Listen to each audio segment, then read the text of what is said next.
What up, peeps? It's your girl, Dr. Come Back to World Takes. Well, it's time, guys. It's movie review time, and this is for John Wick Chapter 4. Now, before I jump into it, this will be spoiler-free because I feel like it will be a straight disservice to tell you anything about this film. You all need to truly enjoy everything from this movie from beginning to end. Now, with that said, of course, directed by Chad Stahelski. I have been enjoying this franchise since the first one, which came out in 2014. Gosh, it's almost 10 years since the first one came out. Time flew. Just seeing what John is going through, hence from the last third installment, you see that now they've upped the ante, they've upped the money, high tables coming for him. Hence, there's a scene at the beginning where this kind of causes them to have to deal with him when he goes to, see a certain person and, states, his claim for what he's trying to do. And they're just like straight out, like, the only way this will end is like, in death, and that's probably his death.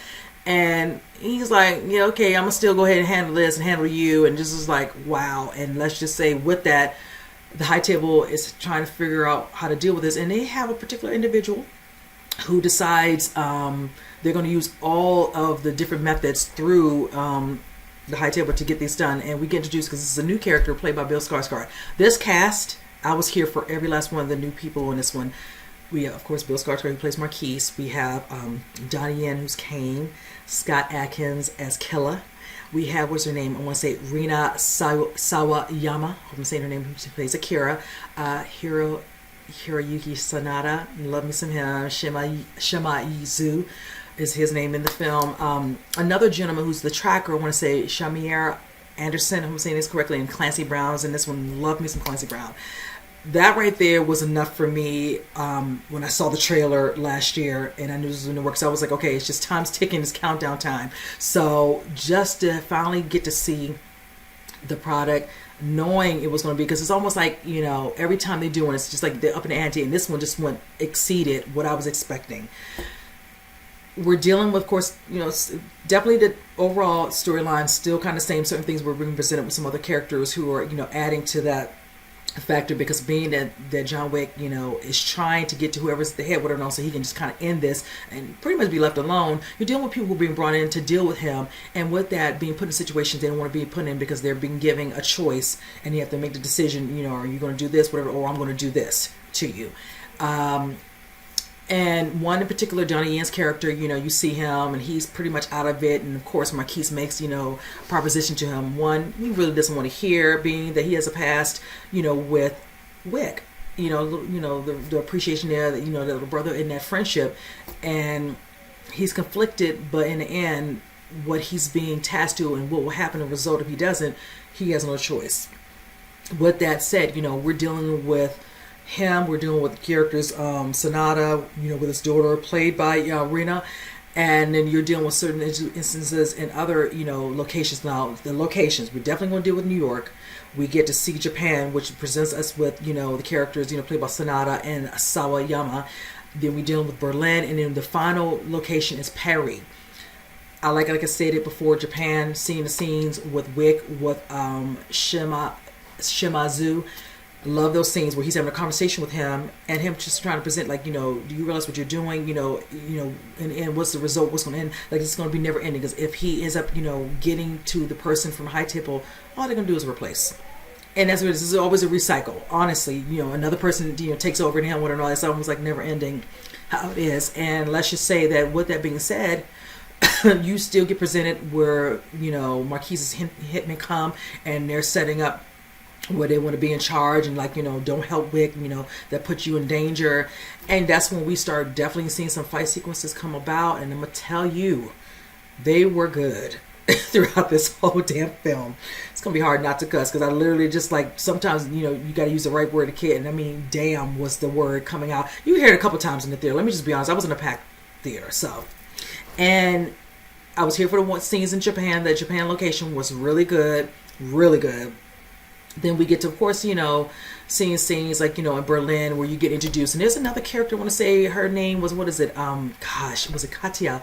I hope I'm saying that name. Played by Natalia Tena. She's in this one. And I like how besides us being introduced to people from the past of John Wick, we're also dealing with some people coming further in his past where they are presented to help him deal with the situation with the high table, which I actually enjoyed. And when you get introduced to Cody, you get introduced to the character Killer by Scott Adkins. And I'm going to tell you, he was a scene stealer to me personally. Seeing him, because I didn't recognize him when I saw the trailer, I was like, who's that? So when we started seeing posters, and of course they introduced, whoever the person is at the, top, whatever, with their real name, and it shows the name of the character, I was like, oh my God.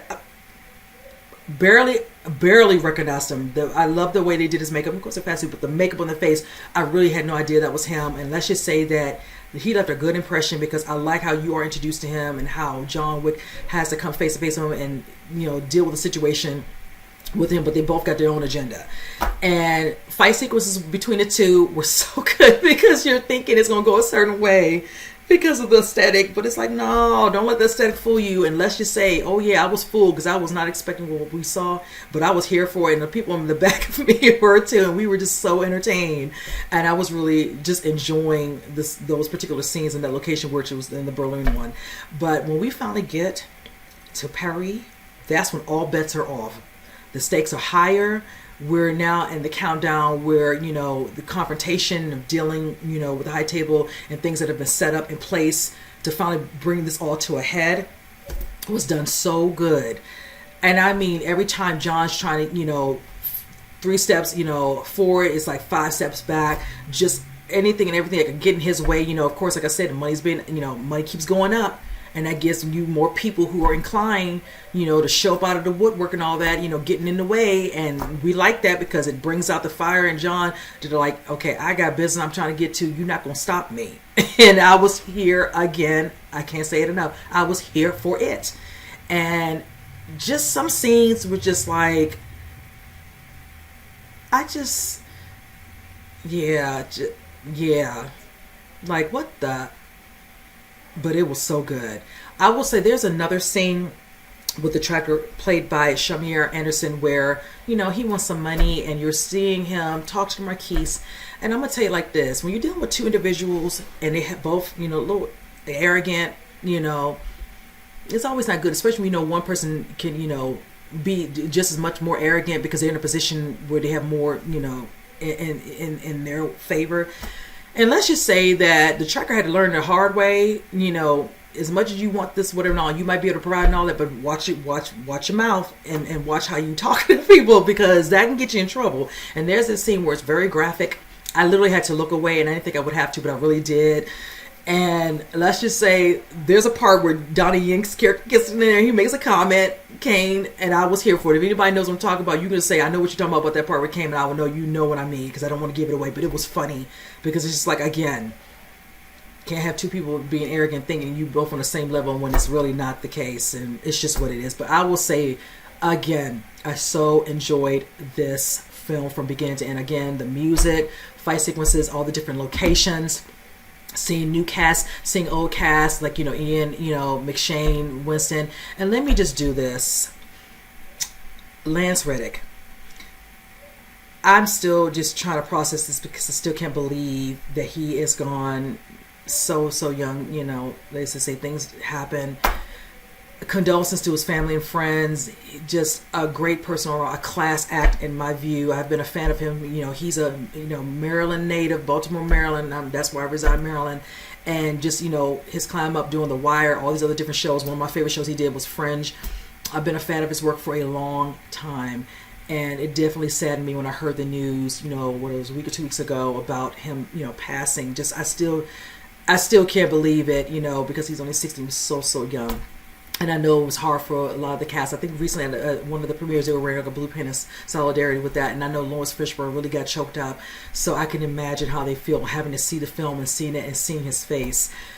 But I will say this. Anybody from what I've heard, from all this that I've read, he was just a great person, working on a great person, great human being.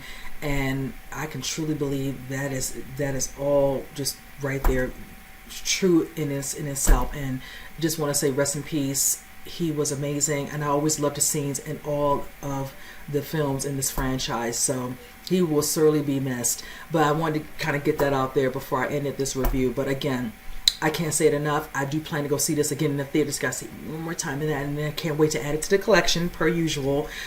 And yes, with that, my rating out of it, out of a 10, I'm gonna give it a 9. I don't really have anything to nitpick. I could give it just a straight 10 because I really did. It was good. It was so effing good. I so enjoyed it.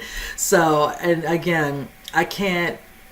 Yeah, I just can't put it into words. I just, not to give anything away, but I truly did enjoy storyline, fight, everything, the overall cast, the hour Reeves at the helm. So comment below, you guys. Let me know what you think. Don't give anything away in the comment section. And with that said, I will see you guys in the next movie review. You guys take care.